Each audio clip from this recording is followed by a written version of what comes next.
2026 में अगर आप 250 सीसी एडवेंचर बाइक के बारे में सोच रहे हैं तो रुक जाइए, क्योंकि मैंने सुजुकी वी स्ट्रॉम को 2 साल से चला रहा हूँ और मैं आपको बता सकता हूँ कि क्या ये बाइक आपको ऑन करनी चाहिए या नहीं करनी चाहिए। तो मैंने इस बाइक को सिटीज़ में चलाई है, डेली कम्यूट करता हूँ, प्लस हाईवे टूरिंग भी की है और थोड़ा बहुत एडवेंचर भी किया है इस बाइक से। तो मैं आपको रियल ओनरशिप एक्सपीरियंस देना चाहता हूँ। ये कोई स्पॉन्सर वीडियो नहीं है। रियल लाइफ, प्रैक्टिकल लाइफ में सुजुकी वी स्ट्रॉम कितना प्रैक्टिकल है और क्या ये 2026 में वर्थ बाइंग है। अब बात करते हैं इसके सबसे इंपॉर्टेंट पार्ट पे, जो कि है इसका इंजन एंड परफॉर्मेंस। सो ये बाइक जो है 249 सीसी लिक्विड कूल्ड इंजन पे बेस्ड है और इस बाइक में 26 bhp हॉर्स पावर और 22 न्यूटन मीटर टॉर्क है, जो कि हाईवे टूरिंग के लिए और सिटी कम्यूट के लिए इनफ लगता है मेरे हिसाब से।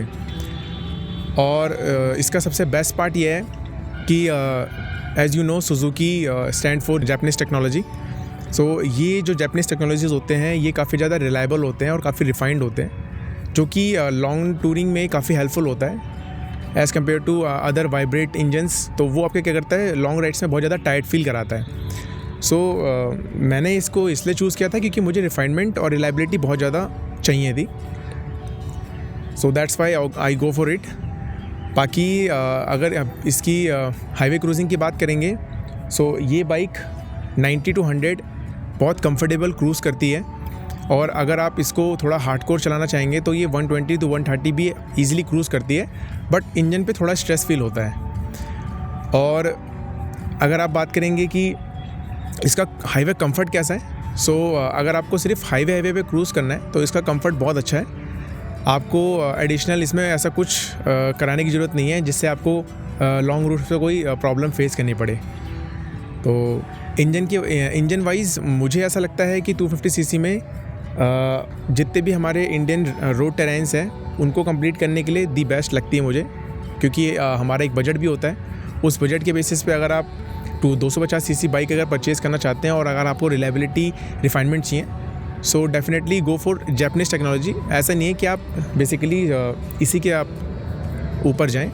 आप मार्केट में और भी बहुत सारे जापानीज़ टेक्नोलॉजीज़ हैं, आप उनमें भी जा सकते हैं, बट सुजुकी स्टैंड करता है अपने लो मेंटेनेंस के लिए, कंफर्ट, रिलायबिलिटी और रिफाइनमेंट की। सो अब बात करते हैं जो कि इंडियंस के लिए बहुत इंपॉर्टेंट है कि कितना देती है माइलेज एंड मेंटेनेंस क्या है इस बाइक का। सो यार मैंने जैसा मेंशन किया कि जापानीज़ टेक्नोलॉजी काफ़ी ज़्यादा रिलायबल और लो मेंटेनेंस कॉस्टिंग की बाइक हम लोगों को जो है ऑफ़र करती है। तो इसका जो माइलेज है वो अगर आप हाईवे क्रूजिंग करते हो 90 to 100, तो ये बाइक आपको सरप्राइज़ कर देगी। ये बाइक आपको अबव 40 किलोमीटर पर लीटर एवरेज देती है। बट अगर आप इसे हार्डकोर ड्राइव करते हो सिटी राइड्स में और 120 to 130 क्रूजिंग अगर आप करते हो, तो ये बाइक आपको 35 to 36 kmpl की माइलेज निकाल के देना ही देना है इसको। तो ये एक मेरा रीज़न था कि इस बाइक को मैं लेना चाहता था, क्योंकि यार हमारा ना एक बजट होता है, बजट में ही सारी चीज़ें हमारी चलती है। ऐसा हम रिच इन क्लास लोग हैं नहीं, तो हमें बहुत सारी चीज़ें देखनी पड़ती है। तो जो भी मतलब बजट में लो मेंटेनेंस में एक रिलायबल बाइक लेना चाहता है तो गो फॉर इट।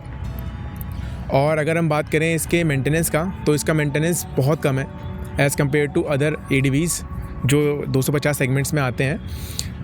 और तीसरी बात करें अगर आप सर्विस नेटवर्क, इसका सिटीज़ में काफ़ी अच्छा है सुजुकी, क्योंकि एज़ जापानीज़ टेक्नोलॉजी है। सो ईज़िली ये अगर आप दिल्ली जैसे शहर में रहते हैं, मुंबई में रहते हैं, गुजरात में रहते हैं, तो ये ईज़िली इसका सर्विस नेटवर्क है।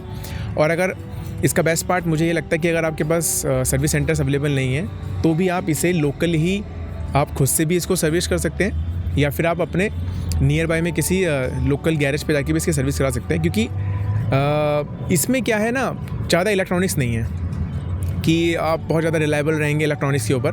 बिल्कुल रॉ, बिल्कुल क्लीन बाइक है, इसमें किसी भी तरह के इलेक्ट्रॉनिक्स नहीं है। इनफैक्ट इसका जो TFT मीटर है वो भी बिल्कुल बेसिक्स है, ना कोई इसमें मोड्स है, ना इसमें कोई स्विचेबल ट्रैक्शन कंट्रोल है, ना इसके अंदर कोई क्विक शिफ्टर या स्लीपर क्लच असिस्ट है।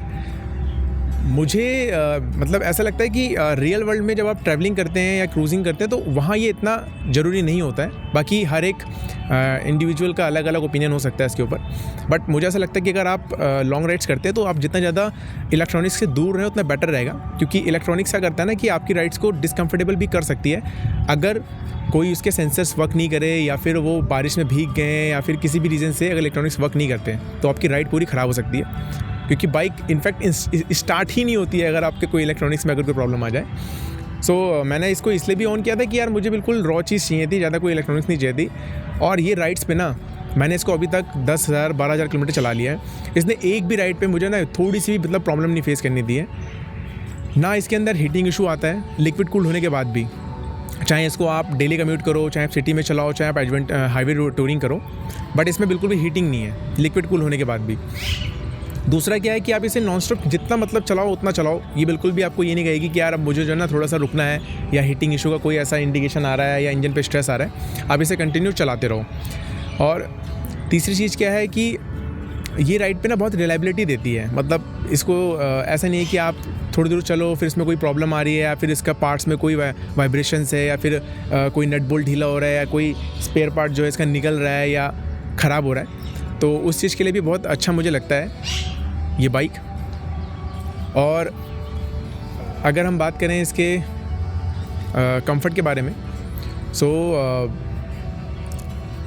सीट कंफर्ट डिसेंट है इसका, बट अगर आप इसमें अगर कुशनिंग कराते हैं या जेल सीट लगाते हैं तो वो थोड़ा सा और आपके लिए प्रैक्टिकल हो जाता है राइड करने में, अगर आप नॉन स्टॉप करते हैं तो। अगर आप सर्विस पार्ट की अवेलेबिलिटी की बात करेंगे तो यार ये बहुत ज़्यादा सरप्राइजिंग है। इनफैक्ट इसके सर्विस स्पेयर्स जो होते हैं ना, मतलब इसके जो स्पेयर पार्ट्स होते हैं वो इतना ज़्यादा मतलब डिसेंट प्राइस में आ जाते हैं ना, कि मैंने जैसा आपको बताया था कि मोस्टली इंडियंस का क्या एक बजट होता है और उन्हीं सारे सिनेरियोज़ के बीच में ही हम लोग जो है एक बाइक प्रेफर करते हैं, चूज़ करते हैं। तो इसके स्पेयर पार्ट की अवेलेबिलिटी बहुत अच्छी है, हर एक सर्विस सेंटर में मिल जाएगा। ऐसे नहीं कि आपको ऑर्डर करना है उसके बाद ये आपका बाहर से इंपोर्ट होकर आएगा। और सबसे अच्छी चीज़ क्या है कि इसके स्पेयर पार्ट्स ना बहुत ज़्यादा रीज़नेबल रेट में अवेलेबल हो जाते हैं। मैंने अभी रिसेंटली मेरा एक राइड हुआ था जिससे मेरा ये राइट साइड का साइड मेरा टूट गया था, और ये सिर्फ कॉस्ट करता है ऑलमोस्ट 160 रुपये सिंगल। दोनों पेयर अगर आप लेते हो तो आपको जो है 350 के समथिंग ही मिल जाता है। और अगर इसका आप हैंडल बार लेना चाहोगे तो वो 600 का आ जाता है। इसका अगर आप इंजन ऑयल या फिर इसके अगर हम मान लीजिए सर्विस की बात करते हैं तो अगर इसका आप इंजन ऑयल अगर आप चेंज कराते हैं तो इंजन ऑयल 700 से 800 के बीच में आता है। और इसका जो ऑयल फ़िल्टर है वो 58 का आता है। एयर फ़िल्टर आपका 195 का आ जाता है। और इसके अलावा अगर आप कोई अदर स्पेयर पार्ट्स लेते हैं जैसे नकल गार्ड वगैरह हो गया तो ये बहुत रीज़नेबल रेट में अवेलेबल हो जाता है सुजुकी सर्विस सेंटर्स पे।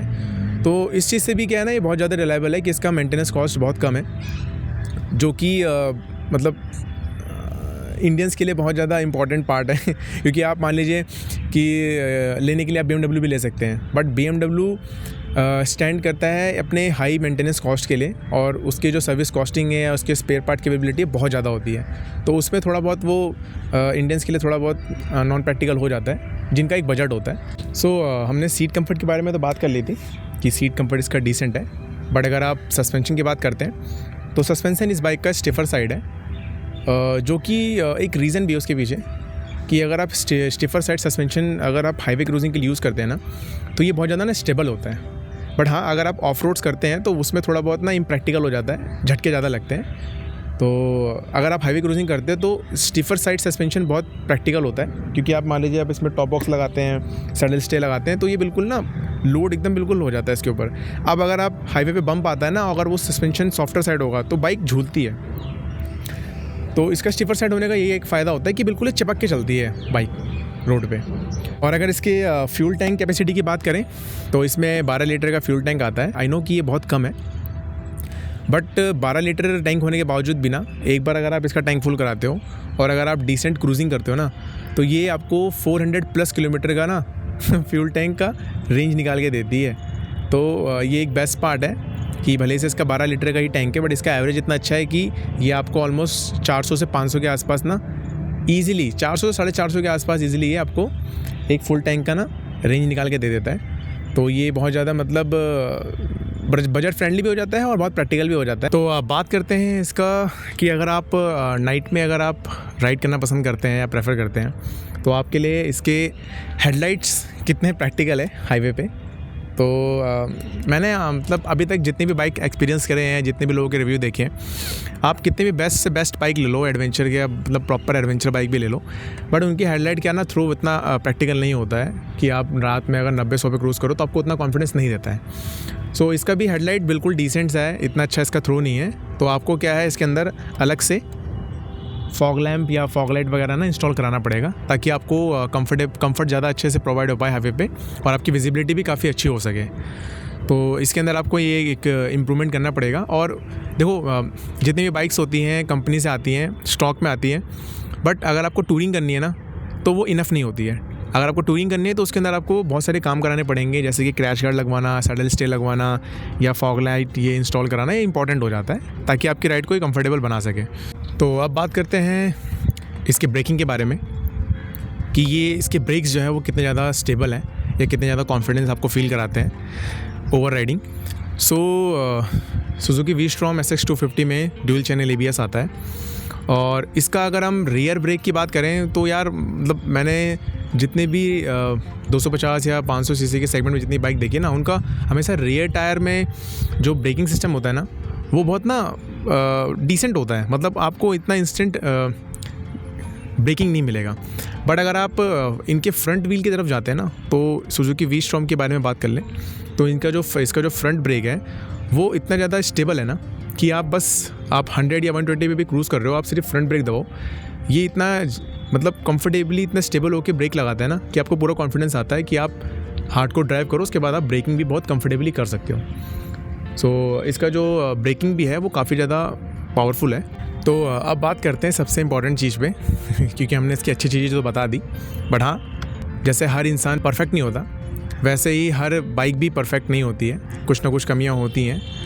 तो इसके अंदर जो सबसे पहली कमी है वो है ये कि इसका ना सस्पेंशन जो ट्रेवल है ना वो बहुत कम है। मतलब ये बिल्कुल सिर्फ डेली कम्यूट या हाईवे टूरिंग के हिसाब से ही इसका सस्पेंशन ट्यूनिंग है। बट जैसा इसको ADV अगर लुक दिया है या इसको ADV बोलते हैं सुजुकी वाले, तो सस्पेंशन ट्रेवल इसका थोड़ा और अच्छा हो सकता था। दूसरा इसके अंदर ये है कि अगर आप 5x4 या 5.6 या 5.8 हैं तो आपको ना इस बाइक को थोड़ा सिटी में मनोवर करना ना डिफ़िकल्ट होगा क्योंकि इसका सीट हाइट ना 835 mm है जो कि काफ़ी ज़्यादा है। इनफैक्ट मैं 5'11" का हूँ, मुझे भी कभी कभी क्या होता है ना इसको मनोवर करने में थोड़ी दिक्कत हो जाती है। बट हाँ इसका वेट रेशियो ऐसा है कि आप इसको ईजिली ना हर एक जगह मनोवर कर सकते हो। तो एक तो इसका क्या थोड़ा हाइट का इशू है। तीसरा इसका क्या है ना कि यार इसमें ना TFT डिस्प्ले आता है जो कि बहुत ओल्डर साइड हो गया, थोड़ा बहुत इसमें कलरफुल TFT डिस्प्ले होता है ना तो ये ज़्यादा खिल के आता। और चौथा इसका क्या है, थोड़ा सा सस्पेंशन जो है ना वो हार्डर साइड है, बट उसका एक फ़ायदा भी है और एक नुकसान भी है। अगर आप हाथ कोड एडवेंचर करने की सोचते हो तो उसमें तो फिर ये बिल्कुल भी प्रेफरेबल नहीं है कि आप इसकी तरफ जाएं। हाँ अगर आपको हाईवे क्रूजिंग पसंद है, टूरिंग पसंद है तो ये आपके लिए मतलब ऐसी मशीन है ना कि आपको ना इसका ना लेने के बाद ना रिग्रेट कभी नहीं होगा, क्योंकि मैं इसको 2 साल से ओन कर रहा हूँ, चला रहा हूँ। एक तो इसका सर्विस कॉस्ट बहुत कम है, स्पेयर पार्ट्स बहुत सस्ते हैं और इसका जो फ्यूल एफिशिएंसी है वो बहुत अच्छी है और ये बहुत रिलायबल है, रिफाइंड है, तो मुझे तो बहुत पसंद है। बाकी अब आप इस वीडियो को देख के ये चीज़ कंक्लूज़न पर ला सकते हैं कि हाँ मुझे क्या चीज़ चूज़ करनी चाहिए। और सिर्फ हमारे कहने से नहीं, आप एक बार हर एक बाइक का टेस्ट ड्राइव लीजिए, क्योंकि हर एक कंपनी अब आपको टेस्ट ड्राइव प्रोवाइड करती है। तो आप लोग जो है आज जाइए, एक टेस्ट ड्राइव लीजिए, आपकी क्या क्या रिक्वायरमेंट्स है, आपका क्या बजट है, उसके बेसिस पे आप चूज़ करिए कि आपको क्या चीज़ चाहिए। अगर आपको कंफर्टेबल हाईवे क्रूजिंग करनी है, डेली कम्यूट्स करने हैं और आपका एक बजट है, तो डेफिनेटली आप 2026 में इस बाइक को कंसिडर कर सकते हैं। बहुत सी चीज़ें इसके अंदर अच्छी है और थोड़ी बहुत चीज़ें बुरी भी हैं। बट अगर आप बहुत ज़्यादा हार्डकोर टाइप एडवेंचर पसंद करते हैं तो आप बिल्कुल भी इसकी तरफ मत जाइएगा। मार्केट में और भी बहुत अच्छे अच्छे ऑप्शंस हैं। और अगर हम इसके ही कंपैरिजन की ही बात कर लें तो अभी मार्केट में TVS ने लॉन्च करी है TVS RTX 300, जो इसके प्राइस सेगमेंट में ही आती है। मैंने उसके भी बहुत सारे रिव्यूज़ देखे हैं, ब्लॉग्स देखे हैं, बट जो रिफाइनमेंट, जो रिलायबिलिटी, जो लो मेंटेनेंस, जो एवरेज ये ऑफ़र करेगी ना, आपको टीवीएस कभी नहीं कर पाएगी। और अभी उसने रिसेंटली नया इंजन लॉन्च किया है, नई बाइक लॉन्च करी है, तो उसमें बहुत सारे प्रॉन्स एंड कॉन्स हो सकते हैं। हाँ, उसमें बहुत सारे भर के इलेक्ट्रॉनिक्स हैं, बट वो इलेक्ट्रॉनिक्स आपके कितने यूज टू है रियल लाइफ वर्ल्ड में, उसका फ़ैसला आप ले सकते हैं। तो आप कंपैरिजन करिए, वीडियोस में जाके देखिए कि आपको क्या चीज़ चाहिए क्या नहीं चाहिए, और उसके बाद आप डेफिनेटली एक अच्छी एडीवी कंसिडर ज़रूर करें। और इसके अलावा अगर आपका कोई अदर क्वेरी होगा तो प्लीज़ मुझे आप कमेंट करिएगा, और मैं आपका जवाब जो है कमेंट में दूंगा कि कुछ अगर मेरे से टॉपिक छूट गया हो या मेरे से कवर ना हुआ हो।